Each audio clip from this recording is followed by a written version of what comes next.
Okay, so good afternoon. I'm Winnie Muehling, coming from Carton. Carton, we are the association of the carton board and the folding carton producers in Europe. And today I want to present the results of a very most recent consumer study. The results you will see today, they come from a survey we did just in the last 2 weeks, specifically for the event we have here in the Netherlands. So we were looking into consumer perceptions, overall consumers' attitude and consumers' well-being right now, and of course also looking at packaging perceptions, what is important for Dutch consumers when it comes to interacting with packaging. It's now the second time that we do this survey. The first time we did it last year for last year's event, and so we will continue now to do it on an annual basis in order to really get also comparability in the results. And the first thing we were looking into it is what are the main pain points for consumers when it comes to the year 2024? What is it that keeps consumers up at night? And these are the results that we have from this survey. So it is, of course, a lot about climate change. That is what we did the same survey also in the big 5 countries in Europe, in Germany, in Spain, Italy, France, and UK. And the climate change came up across Europe as being the #1 issue that keeps consumers up at night.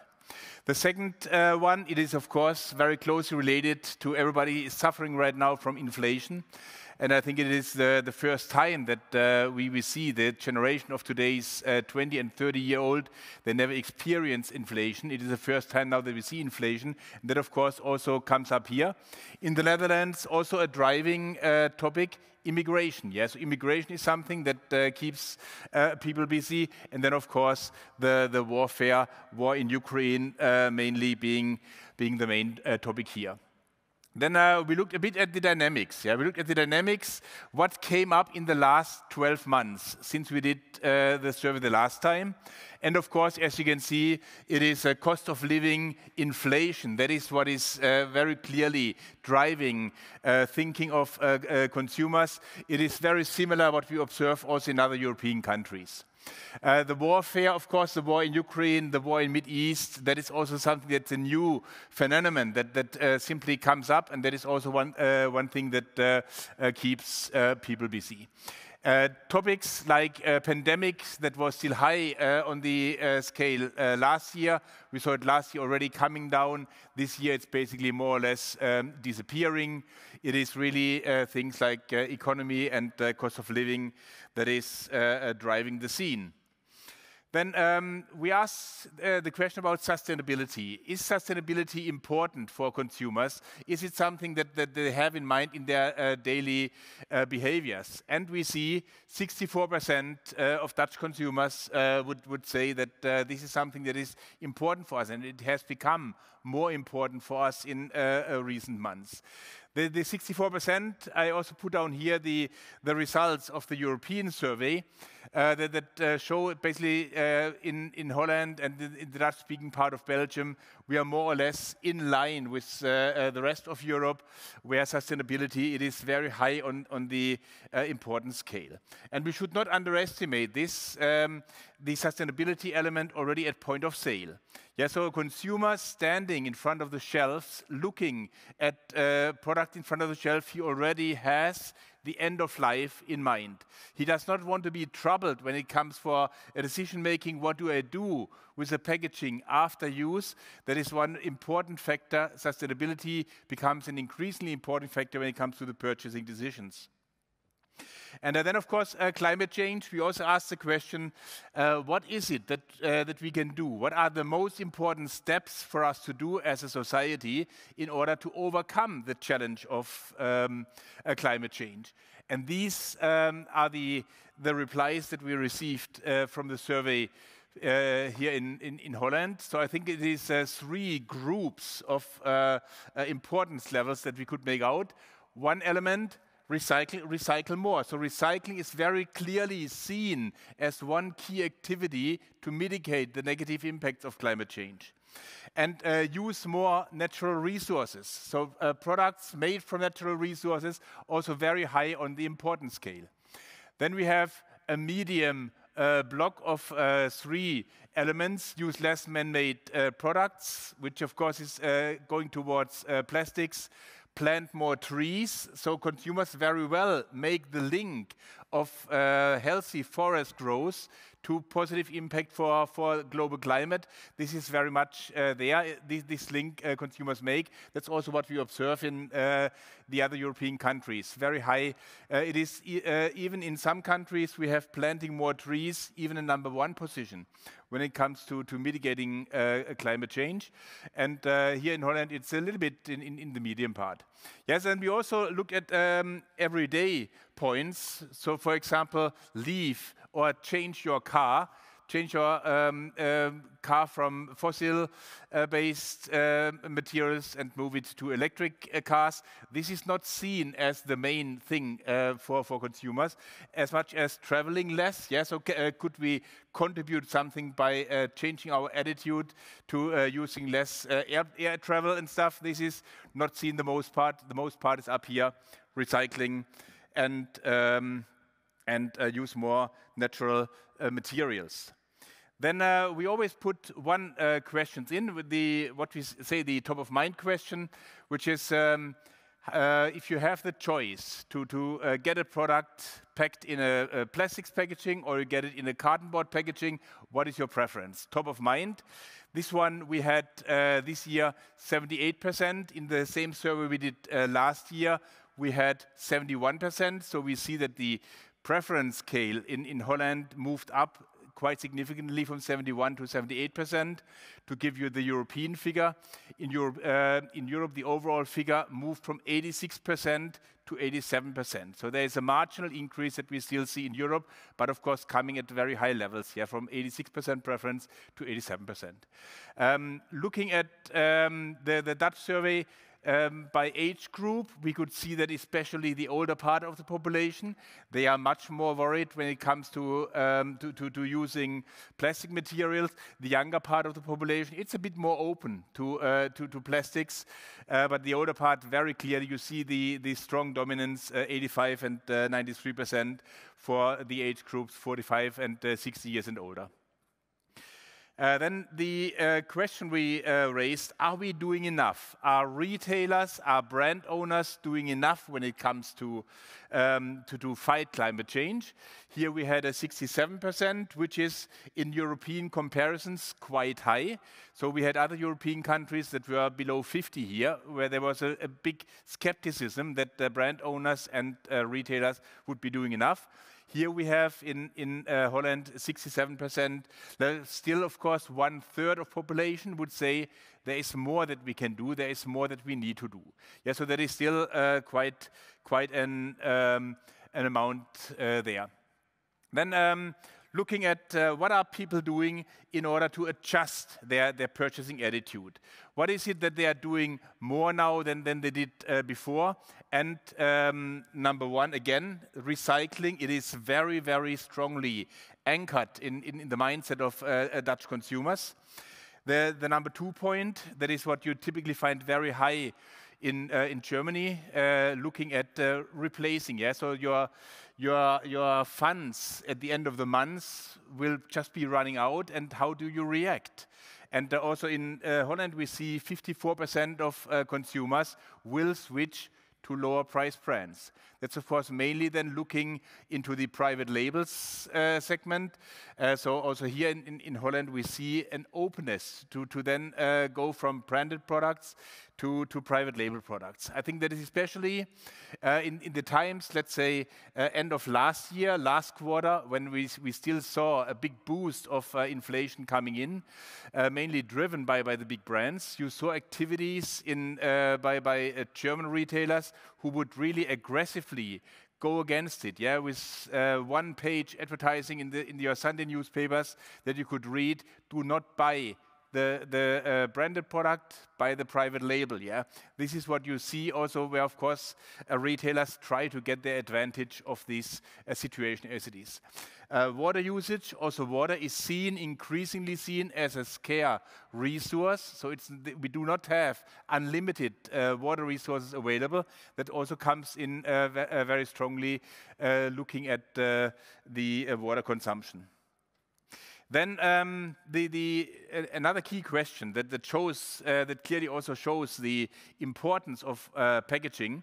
In the past 12 months, have you chosen a brand specifically for the packaging used? Meaning, dear consumer, are you ready to react? Are you ready to move? Are you ready to switch?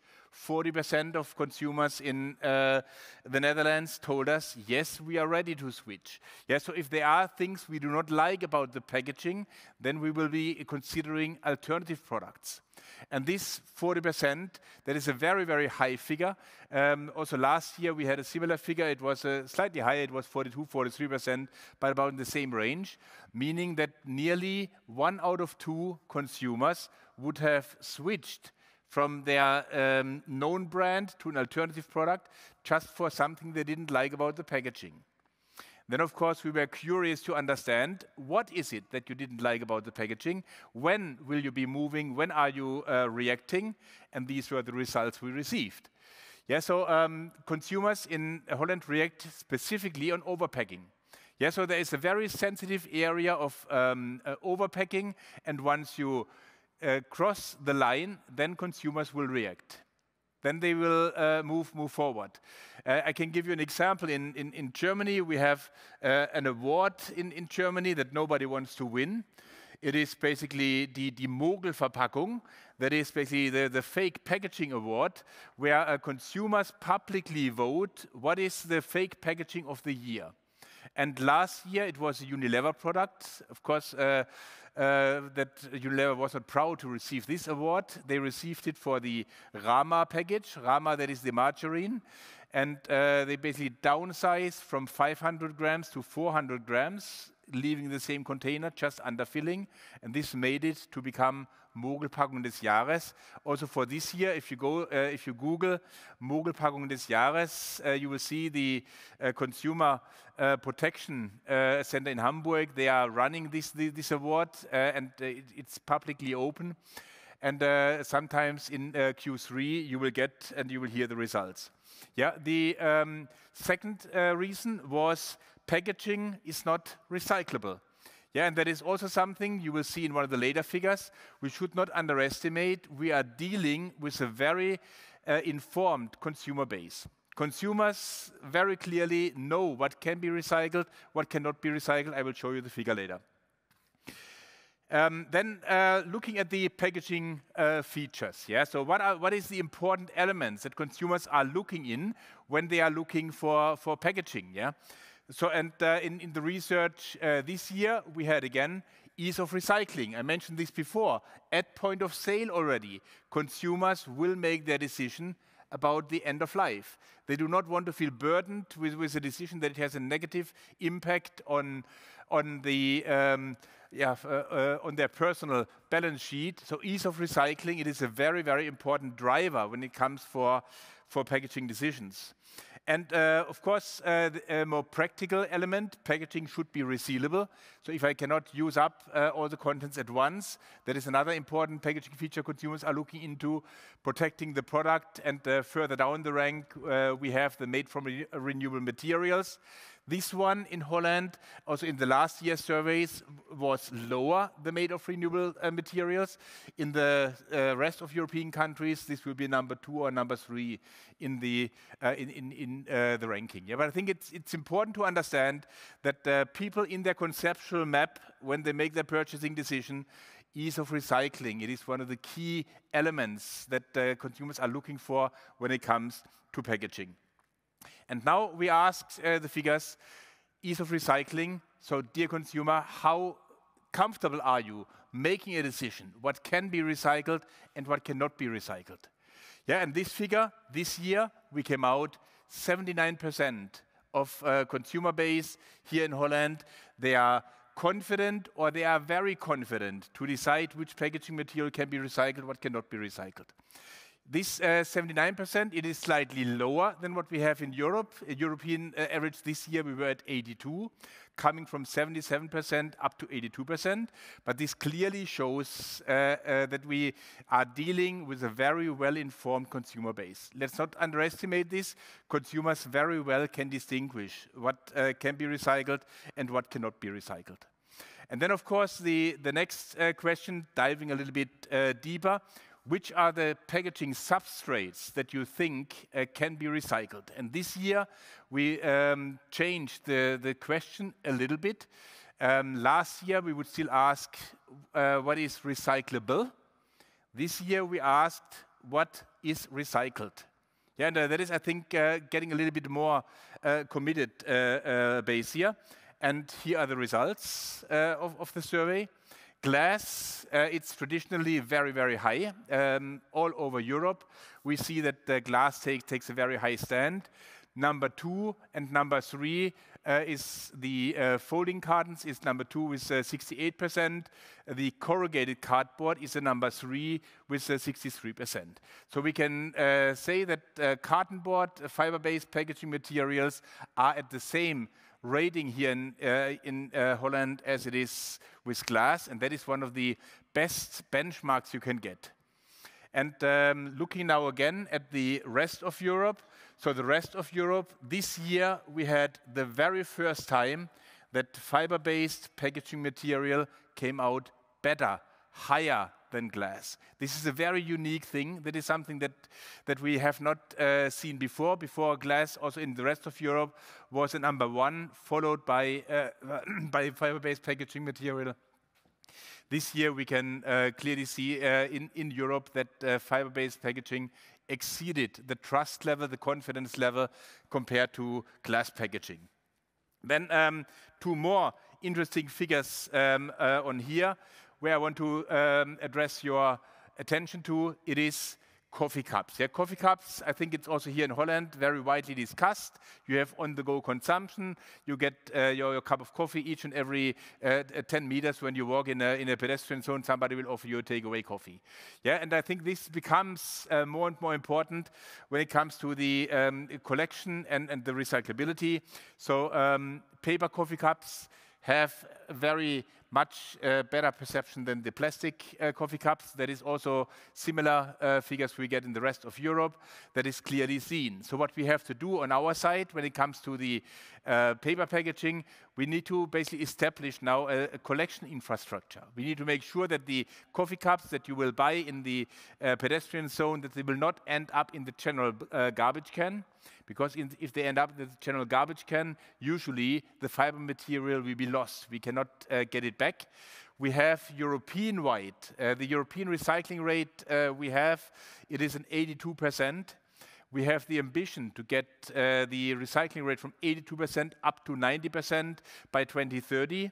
And one element, of course, will be this on-the-go packaging. Yeah, that we make sure that the on-the-go packaging will not disappear in the general waste streams. If they go there, most likely the fiber material is lost. We need to make sure that a collection system will be established that will allow to collect the fiber-based packaging back. Then we ask the consumers also, are you willing now to take your share? Very often you will see that, of course, the lowest cost plastic packaging will always be a bit cheaper than, for example, a carton board solution. But dear consumer, are you willing to spend a little bit extra for a sustainable package? And here are the results we have for this year. Yeah, so we are, of course, aware that the final decision-making will not be made if you fill in a survey. Yeah? So the final decision-making will be at point of sale, and this could still be a slightly different decision, but it still shows us certain trends. Yeah? And one of the key trends, and that is also confirmed with the study we made last year, it is the younger age group typically show a bigger commitment. The younger age group would say, yes, I'm willing to pay the 10, 15, 20 cents extra if it comes in recyclable packaging material. Yeah, that is, with younger population, we see that once you move towards the older generation, that is when the willingness to pay some extra, it comes down a bit. That is also confirmed the figures we had in the survey from last year. Yeah, so but overall we can truly say that there is a high level of commitment when it comes to recycling. There's a very high level of commitment when it comes to fiber-based packaging here in the Netherlands, and this is basically confirmed year over year. Yeah? And we will continue to do these studies year on year, also here for the Netherlands, in order to see that that's the value. Yeah? The absolute value is not the absolute figure we present here. The absolute value comes in with a year-on-year comparison, and we are on track. Yeah? And the recycling, it is a very high seen element here for Dutch consumers. Recycling, maybe also a figure that I have not on the slides here. It only came in this morning, but I also want to share this figure with you this morning. So we also had one question in there, especially for the HoReCa segment, where we would ask consumers in a HoReCa environment, would you prefer to have a recyclable single-use system, or would you prefer to have a returnable, reusable system? And the preference rate here in the Netherlands was at 79% versus 79% single use, 21% reuse. That is also something that is in line with European studies. I can also give you a figure here from Europe, the figure we had. In Germany, we introduced a mandatory system that HoReCa has to offer a returnable system since January 2023.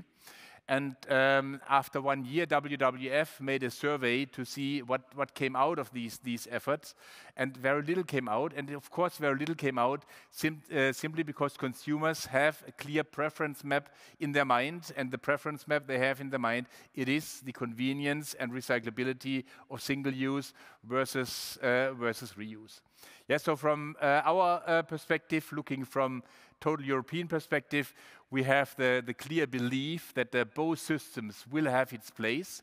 A reusable system, if you have the proper infrastructure in place, and you have a recyclable system where you do not have the proper infrastructure in place. It is simply a difference if you deal with a HoReCa outlet at the highway on the way to Amsterdam, or if you deal with a HoReCa outlet in the center of Amsterdam. It is a different requirements that consumers will have. And you got to have the infrastructure in place in order to make reusable work. It's not everywhere in place, and we clearly see it also. Consumers, they have their preference, and the preference, it is single use. No doubt on this. Yeah, and that is my closing remarks, my closing slides. I think we still have a few minutes for questions. If there are any questions, I will be very happy to answer. You can also find my contact details on our website. If you go to vouwkarton.com, about us, you will find my contact details there. And please, if you have any questions, if you need any materials, please drop me an email. Very happy to help and to support. Are there any questions?